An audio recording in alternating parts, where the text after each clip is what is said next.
Good morning, everybody. I'm just going to title this State of My Research Rabbit Trails video because I really want to make this brief. I really do, because I have a lot of work to do, but I'll share with you some things that are very exciting. First of all, you'll remember in the last session, I believe it would be session 6 of the birth narratives, I wanted to give you an idea of sources behind the Gospels and or at least how scholars perceive this, and how you can use that to see how writers edit and change things, and also you can begin to see by comparing the way they tell stories to the way stories were told in the Jewish scriptures, how there's that analogical bit that takes place there.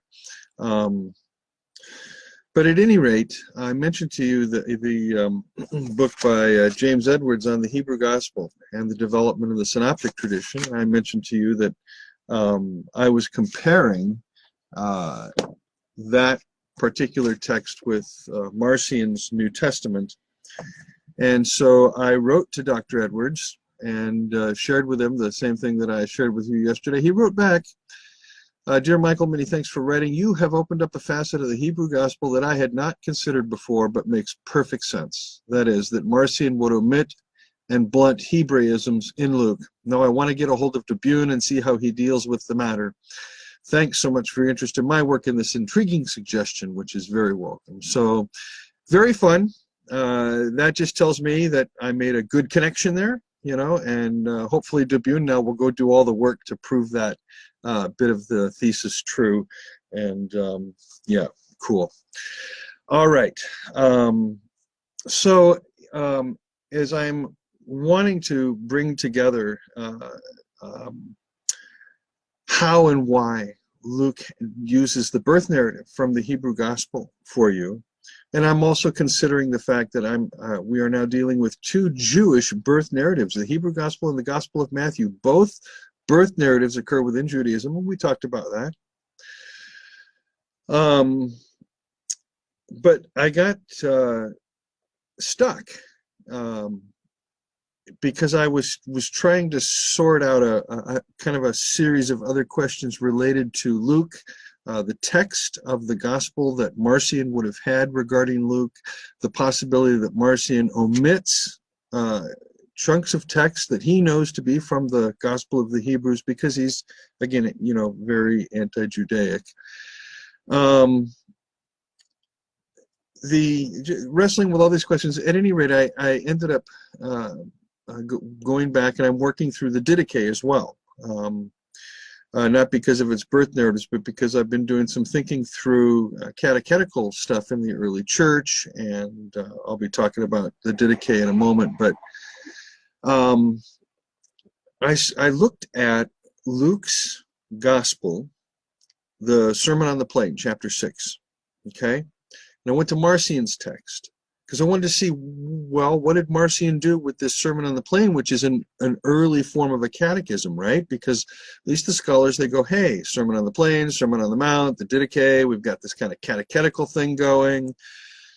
And I want to see what Marcion did with it. Well, he only omits a few verses, and we can always talk about those. Hi, Christopher. But the important thing that just jumped right out at me was, as I'm looking at these three texts, and of course Luke's bit out of chapter 6 there is a very condensed bit of about 20 verses, where Matthew has 3 chapters, And if you go on the supposition that that Luke has Matthew as well as Mark before him, and so he's cutting and pasting Matthew throughout his gospel to create an orderly account, then the question becomes, well, is there anything that's common to all these catechisms?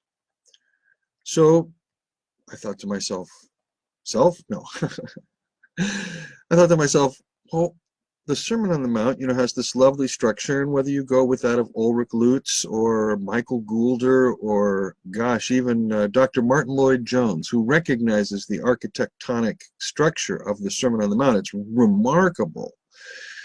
This intertextuality in terms of its structure, whether it's chiastic, whether it's topical, I mean, there are many theories about this, you know, and you kind of have to work through them and how you understand the writer of Matthew and see his style, you know, and other discourses and all these things. And at any rate, I'm looking over this and I'm looking at the way Luke has just shredded this thing, right? Just and chunked it up bits and pieces, some of it throughout his gospel, and ask, okay, so now where's the stable core of the Sermon on the Mount and the Sermon on the Plain? Then I'm over at Marcion's text, and I'm looking at Marcion's text, and I'm going, huh. And then I went back to the Didache, and I've read the Didache now a couple hundred times, probably in my life or more. You know, I'd say I'm very familiar with it. And first, you know, the chronologically, what I'm going to tell you second actually happened first. But I'll get to that later. But I'm reading in chapter 1. I know this. I know all this stuff. I've been doing a lot of reading in this over the years. I'll show you some books I've been working with. And I'm reading the Didache, and I'm sitting there and I'm going, no way. There's no way. And I went back. I'm looking at the Sermon on the Mount in Matthew. I'm looking at the Sermon on the Plain in Luke. I'm looking at Marcion, and I thought, I know this language. And I went to Romans, chapters 12, 13, 14, 15, but particularly 12 through 14. I thought, oh, there it is. And I went to 1 Peter. And there it was, clear as daylight. And I thought, oh, my word. Now I've got something to work with. What I found is this. I mean, it's something that I've been saying all along. Mostly because of mimetic theory. But now I think I have an exegetical basis for it. And I also have a basis that explains why the gospel is coming to existence. And it has to do with catechesis. So, where to begin? Where to begin? This is the Didache. Okay, I'm just going to read you the opening section of the Didache, the first chapter. I will omit sections that, you know, but I want you to see this. There are two ways, one of life and one of death. And there's a great difference between the two ways. The way of life is this, quote, first, you shall love the God who made you. Secondly, your neighbor is yourself. And whatsoever you would not have done to yourself, don't do to another. Now, the teaching, that is the Didache of the words, of these words is this. Now the text is going to go on to exegete. What does it mean to love the Lord your God, and what does it mean to love your neighbor as yourself? That's what he's saying. Okay, I'm going to do my exegesis. And he says, the text continues, bless those that curse you, pray for your enemies, fast for those that persecute you. For what credit is it to you if you love those that love you? Do not even the heathen do the same? But for your part, love those that hate you, and you will have no enemy. Abstain from carnal and bodily lusts. If any man smites you on the right cheek, turn to him the other also, and you will be perfect. If anyone impress thee to go with him 1 mile, go with him 2. If anyone takes your coat, give him your shirt also. If any man will take from you what is thine, refuse it not even if you can. Give to everyone that asks you. Do not refuse, for the Father's will is that we give to all from the gifts we have received. Blessed is he that gives according to the mandate, for he is innocent. Woe to him who receives. For if any man receives alms under pressure of need, he is innocent. But he who receives it without need shall be tried as to why he took and for what. And being in prison, he shall be examined as to his deeds, and he shall not come out thence until he pay the last farthing. But concerning this, it was also said, quote, let your alms sweat into your hands until you know to whom you are giving, end quote. And there's no reference for that quote. It's an unknown quote. That's chapter 1 of the Didache. Here's this. There are two ways, life and death. Boom. The way of life is love the Lord your God. What's it mean to love the Lord your God? The first thing that comes out in this exegesis is that there's no economy of exchange here. it's a reverse, it's a redemptive economy of exchange, if I can put it that way. When somebody curses you, you bless them. You don't enter into a mimetic cursing contest. You know, you bless them. You offer them a blessing. Bless those that curse you. Pray for your enemies. So when your enemies are around you, you pray for them and their benefit, and fast for those that persecute you. The Didache says that is this extraordinary now self-sacrifice on behalf. It's an atoning work. It's an atoning work. You're given that fast to understand Jewish Christianity. You're given that fast as an atonement for the persecutor. That's what you're doing. You know, they're breaking you down, and you choose to fast for them. You make your suffering an atonement for them. So a way of thinking certainly comes out of the Maccabean tradition and Second Temple Judaism. So I'm reading this. There's right at the beginning of the Didache this complete reversal about an economy of exchange, particularly in the saying, if you love those that love you, what credit is that to you? And the Greek text is, what grace is that to you? What charis? How is you giving in order to get something back a grace to you? How can God say, hey, you know, I'm going to now show grace because you gave and you got something back, so now it's my turn to add to that? No, it's not. The text is saying all the Didache, Matthew, Luke, and by the way, Marcion, and we will add Paul and Romans and First Peter to that very clearly. All they are saying in all of this, it's an amazing, it's a very simple thing, is that the follower of Jesus no longer lives in a worldly economy of exchange. The follower of Jesus does not drink from the cup of Abel. Now think about this for just a moment. Maybe when Paul's writing his letters to the Thessalonians in 41, and he's still got that kind of Second Temple Jewish eschatology thing going, and he's still kind of locked into the Peter James tradition there in Antioch, and the influence of Peter and James in the Jerusalem church and all of that. Maybe you could talk about a time when Christianity was united, maybe, even though I don't think you can, because the Johannine community already at that point has been both persecuted and then migrated over to Asia Minor in Ephesus. So there's really not one early church. And when you start adding in things like Samaritan Christianity and the churches thereof and these kinds of things, you realize the concept of the United Church anyway is a figment of imagination. But the point is, Paul makes a break. We know this. We know this break occurs in the silent years between 42 and 88, and one only has to look at, first of all, his self-understanding as an apostle. Second of all, the shift in his eschatology. Third, and you can see this really clearly in 2 Corinthians chapters 2, 3, 4, 5, and 6. What I see is the influence of the Johannine community. And remember, that is a community that is anti-Peter, the Johannine community. It's anti-Peter in its orientation. And now Paul actually has somebody that can say they were there, they were historical eyewitnesses of Jesus, that is not part of this Petrine Jamesian tradition that can claim that eyewitness thing, which is so crucial to apostleship. I mean, Paul had to say, I saw Jesus my Lord on a horse, you know, the bright light and all that kind of thing. He had to, that was very important. And here Paul would meet somebody in the Johannine community who also was anti-Petrine, and I think that's what gives Paul the kind of strength, as it were, or certainly justification for then going on in the great letters that are written in from 50 to 52, Galatians, the Corinthian letters, where we know Peter has come to Corinth. Okay, we certainly know that there are issues in Galatia with the Peter James tradition.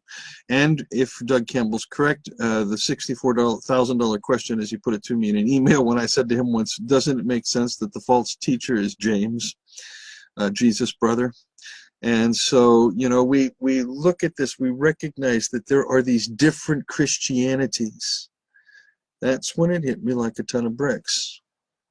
I have too long, even in recognizing there are different Christianities, tended to think of a catechism that was kind of standard.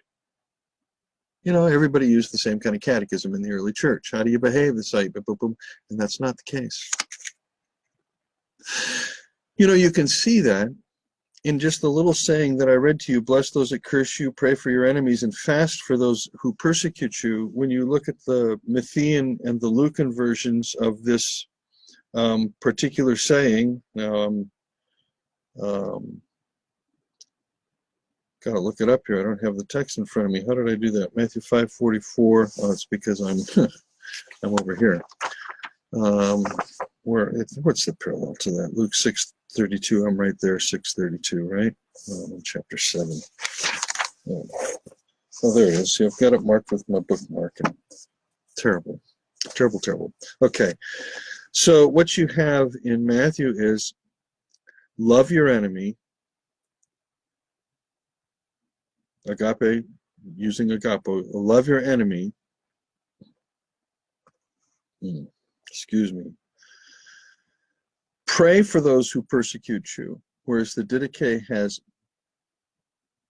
fast for those that persecute you.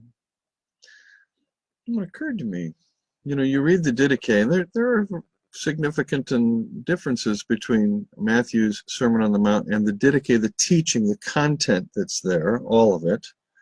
And the content that's in the Didache, the little document known as the Didache, 16 chapters. They both have the two-way concept, of course, so does Luke's Sermon on the Plain. But all of them, Matthew, Luke, Marcion's take on Luke, the Didache, Paul's Didache. That's what after I'm reading all this, I go back, I read Romans 12, 13, 14. I'm looking at it, and it's structured just like Didache. It's Paul's Didache. And for Christians, that's Paul's Didache, Romans 12, 13, 14, in the first part of chapter 15. That's what it is. You get his theology, then you get his Didache. I mean, you have the same setup, style, structure, and again, right there, the rejection of economies of exchange and blessing those who persecute you. But you also see it, and I would invite you to go read 1 Peter chapter 3. What's intriguing about 1 Peter chapter 3 to me is that Peter ties in these particular sayings, or not so much sayings as this catechetical tradition of blessing those who persecute you and praying for those who spitefully use you, these kinds of things. He ties them into the passion narrative of Jesus, so that Jesus is seen as the model of the one who does this, and then we follow him. That would certainly explain why the gospel tradition itself arose. The catechetical traditions all tended to orient themselves to their local situation. And I want to tell you the clue that I got that woke me up to all of this. So I'm reading the Didache, la la la la la la la, don't do this, don't do this, don't be an adulterer, don't be a murderer, don't be a false witness, don't do this, don't hate the man, you know, flee from every evil, stay away from adultery, theft, lying, bada bada bada boom, bam bam, all the, you know, be meek and long suffering, don't exalt yourself, bada doon doon doon. Remember day and night, the person that speaks to you, give righteous judgment, don't be of two minds, you know, stretch out your hand, give, because we're Pentecostal preachers here in the early church, no, but the emphasis, of course, being on the poor. Don't command in bitterness your slave or your handmaid, for who hope in the same God as you do. In other words, don't be an asshole to them because God isn't. You know, hate all hypocrisy, you know, And the way of death is this. Now you get to the way of death, chapter 5. First of all, it is wicked and full of cursing, murderers, adulteries, lusts, fornications, thefts, idolatries, witchcrafts, charms, robberies, false witness, hypocrisies, a double heart, fraud, pride, malice, stubbornness, covetousness, foul speech, jealousy, impudence, haughtiness, boastfulness, persecutors of the good, haters of the truth, lovers of lies, not knowing the reward of righteousness, not cleaving to the good. Whew. That's a catalog of the way of death, isn't it, right? So now you got the way of life, love the Lord your God, don't do the economy of exchange things. And by the way, here's all the things you got to watch out for, because they're right. They're all part of as the early church would perceive it, the cosmos, the world. Then you get to chapter 6, and it's very short, it's 3 verses, and it goes like this. Now, before I tell you about chapter 6, let me just remind you, chapter 7 is where there's going to be a break for the initiate, because chapter 7 talks about baptism, and it's the one of the earliest texts we have, with, if not the earliest, that actually describes the baptismal process in the early church. And it talks about fasting, it gives the Lord's Prayer, and then the first and the earliest Eucharistic prayers that we possess. Here's the end now of the Didache process, after which, this person has experienced this for a year, 2 years, 3 years, and they've been working with a mentor and learning how to behave this way and what to avoid, and and this whole thing is memorized. You get to chapter 6. See that no one make you to err from this way of the teaching, for he teaches you without God. For if you can bear the whole yoke of the Lord, you will be perfect. But if you cannot, do what you can. And concerning food, bear what you can, but keep strictly from that which is offered to idols, for it is the worship of dead gods. Stay away from food offered to idols. It's the worship of dead gods. End of story. It's a command. It's right there. And that triggered, I went bang. That's it. This is Corinth. This is Rome. This is Antioch. This tells me something. That little sentence tells me something. It tells me that this document comes out of an environment where it has already been decided against Paul and Paul's way of thinking about food offered to idols. It has now been decided that food offered to idols, eating food offered to idols, is tantamount to committing idolatry. And thus you have the Jamesian position now modified in the book of Acts. In Acts 15. Do you understand what I'm saying here? Which leads me to think that the Didache and Matthew may reflect the two sides of the Jerusalem church tradition. Matthew's reflecting the Petrine side, the Didache, the Jamesian side of things, which would mean that in theory we could use the Didache to also help reconstruct the false teacher. Now it is interesting, and you have to check out this phenomenon because I don't know how to explain it. The one book of the New Testament, outside of the Sermon on the Mount, which becomes the Sermon on the Plain in Luke 6, the one book of the New Testament that has more allusions back to Matthew 5, 6, and 7, the Sermon on the Mount, is the Epistle to James. Oddly enough, the economy of exchange issue, that is, do good to those who hate you, pray for your enemies, bless those that persecute, all that stuff, that's not found in James. And I wonder why. It's found in 1 Peter, found in Matthew, found in Luke, found in Paul, but not found in James. That's a question for somebody. Anyway, so I'm working through the Didache, and I see this, and it really strikes me. When the early church came to terms with the fact that Jesus was the Lord, exalted to the right hand of the Father, and had sent the Spirit, and they began asking about who they were in relation to him, one piece of the tradition tends to push itself to the forefront more than any other. Love your enemy. Love those that don't love you. Pray for those that persecute you. Bless those who curse you. All this non-economy of exchange. The world would just expect a mimetic aggression to increase. Here, negative only brings out good. The early church contexted this two ways. One, in the actual life of Jesus when they produced gospels around his life. And as I've mentioned before throughout the birth narrative series and other videos, the theme of rejection looms large throughout the entirety of the New Testament. And it should not surprise us that much of Christianity has rejected this gospel as well. It's a very difficult thing to follow the Lord, to let go of all economies of exchange. It truly, truly is. But they all place it in the context also of our suffering. Paul certainly does in his Didache of Romans 12 through 14, particularly in chapter 13. 1 Peter absolutely does this. And if Selwyn is correct, that 1 Peter's a baptismal letter, it would make sense to have this catechetical bit embedded in that letter as a baptismal letter.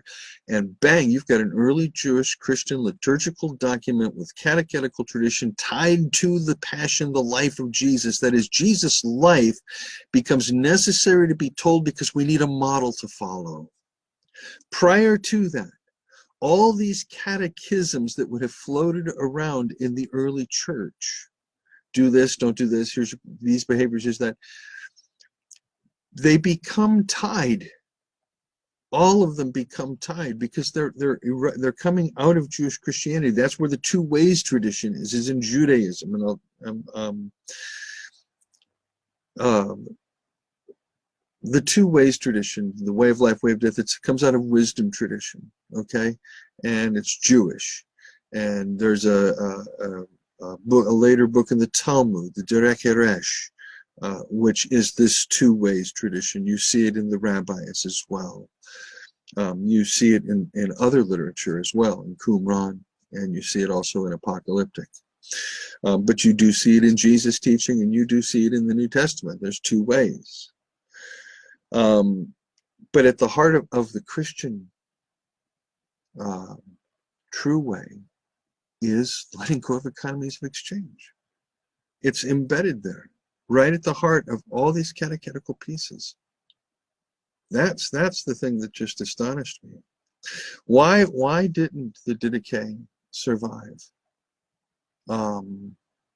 Because Jewish Christianity didn't survive. It was already fragmented and fragmenting during the period of the early church from 33 until the destruction of Jerusalem in 70. Certainly, remembering, of course, the 120s would be the run-up to the Bar Kokhba revolution there. And, of course, Marcion is big time now at this point in his teaching. He's got influence. He's got power. He's establishing churches. He's getting a reputation.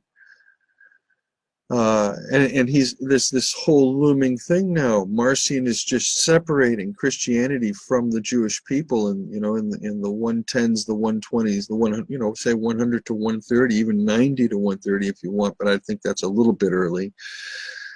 Nevertheless, then you've got this kind of second destruction of Jerusalem by Hadrian in 135. Bam! Now every Gentile has reason to follow Marcion, man. That there's this, but the early church rightly said, no, we can't do that. The church and Israel belong together. And they did their best to create a seam between the two. They really did. And we can talk about, and I've talked about previously, some of the errors they made in trying to bridge that. But I'm just wanting to throw this stuff out there as to tell you what I'm thinking. Here's some books that have been helpful to me, of course. In the Apostolic Fathers, this is my Kirsop Lake edition. I carry it around because it's tiny. It fits in my pocket. Is the Didache in the Greek text, in the English text as well. I use 4 commentaries on the Didache. I have this one. Oh, this is a Catholic commentary. Catholics are always good in patristics. James Kleist in this. I have Van Zandt and David Flusser, the Jewish Scholar's Commentary on the Didache. I have the big Hermeneia commentary on the Didache, excellent, by Kurt Niederwimmer. And then the 1,000-page commentary, yes, a 1,000-page commentary on the Didache by Aaron Milovich, whose thesis I absolutely appreciate, but who I think misses the essential point. Good work, though. I mean, really, really good work otherwise. Okay, so yeah, there's some things for today. I've obviously got more work to do here, and I will return back to the birth narratives perhaps in a couple of days. I would like to kind of continue this rabbit trail here for a few days and see where it leads, and look forward to hearing back from Dr. James Edwards as to whether or not the insight I had with regard to Marcion and the Hebrew Gospel is correct. Because if in fact he says, you know what, you're absolutely right, this means something, I'll tell you what it means. Think about this for a moment. Let's say Luke is a rewrite of Matthew to, you know, make the Jesus story in a more Pauline frame. Okay, and that's fine. And let's say that Luke's the Gospel is perhaps written 85, 90. It doesn't really matter, right? If Joseph Tyson is correct, that Acts is written later, around 120, and that it's written against Marcion. And then there are several writers on the pastoral letters who note that there are what look to be very explicit critiques of Marcionism in the pastoral, so they would be written around the same time. By the way, so would 2 Peter, which, because of its atticisms, which refers to the problem of Paul's letters, you know, how people confuse them.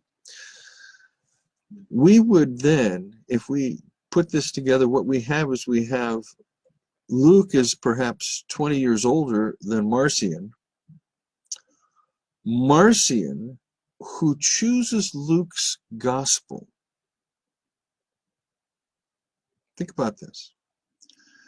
The guy who says, you know, we're going to disconnect, I'm a radical Paulinist, and I want to use the most Pauline gospel I got, so I'm going to use Luke. And he carves out all of the stuff in the Hebrew gospel, or most of it, except for the parables. It's interesting to me that he seemed to leave the parables alone.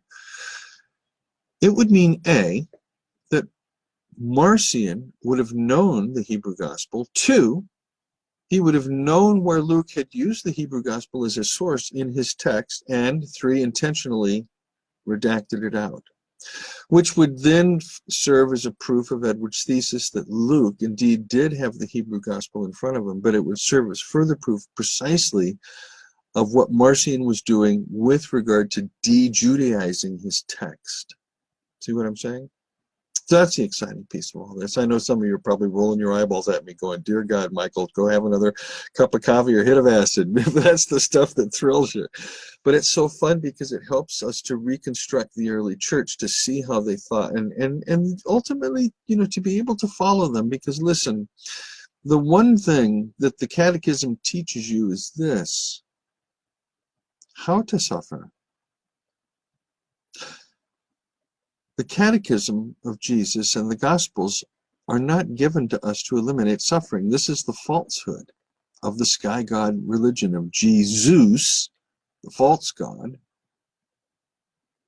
Life is suffering. All creation suffers. It's about learning how to suffer. I mean, even the Buddhist knows this. The Native American shaman. You cannot stop suffering. You can learn how to redeem it. That's what the early Christians understood. That's how they could bless those that persecuted them, love their enemies. Yeah, at least try to. As the Didache says, if you can bear the whole yoke of the Lord, you'll be perfect. But if you can, just do whatever you can. I like that. I really like that. I thought that was pretty good. You know, nice of you guys to put in there. You know, just do what you can. That'll work. All right, man. So there's just some fun for today. Let you know what I'm doing, researching. Thanks again for everything. Hope you enjoy these little talks. Cheers.